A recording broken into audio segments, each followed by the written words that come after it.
Mga kapuso, subong nga nagsugod na ang pag-ulan, ginapahalong sang Department of Health ang publiko sa posible mag-auso nga mga balatian pareho sang daw trangkaso nga mga sintomas.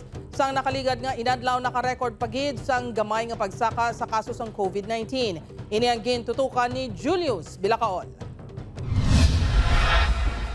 Nagabulos-bulos na naman ang kainit kag katugnaw subong. Samtang kasubong nga nagatransisyon ang tigilinit kag tigululan.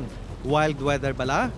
Kasubong nga wild man ang mga pamalatian nga posible mag-uso sa mga masunod nga inadlaw, labi na kung tigululan na gid. W para sa waterborne diseases o kon mga balatian nga pwede makuha sa pag-inom sang kontaminado nga tubig bangod sa pagbaha. I para sa influenza-like o kon daw trangkaso nga mga sintomas, pareho sang ubo, sipon, kag pagpalanagit sang lawas. Bakit dumadami ang nagsisipon, nagsusore throat?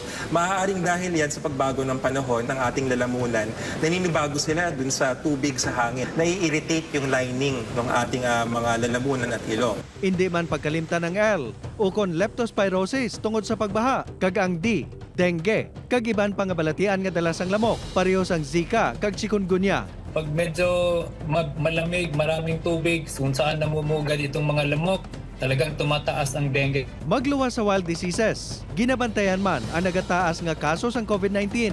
Bangod posible naghina na ang epekto sang COVID-19 vaccine sang pandemya. Ini man ang ginalantaw nga kabangdanan sang Ministry of Health sang Singapore sa gulpi nga pagsaka sang kaso dito. Gani liwat nga ginpabaskog ang ila pagpangbakuna. May mga reformulated vaccines na, mga updated COVID vaccines, kaya lang hindi available yan dito sa Pilipinas. Talagang mag-ingat tayo at magmatsyag sa mga sintomas natin dahil pwede tayong mag-severe, especially doon sa mga matatanda, even if you are vaccinated. Bangod magabisita liwat si Presidente Marcos, ginpanugyanan siya ni Health Secretary Ted Herbosa nga maghalong sa mga lugar nga madamos ang tawo. Sa Pilipinas naman, may anunsyo sang Lunes ang Makati Medical Center kaanggot sa dugang nga COVID-19 beds bangod sa gamay nga pagsaka sang mga kaso sang COVID.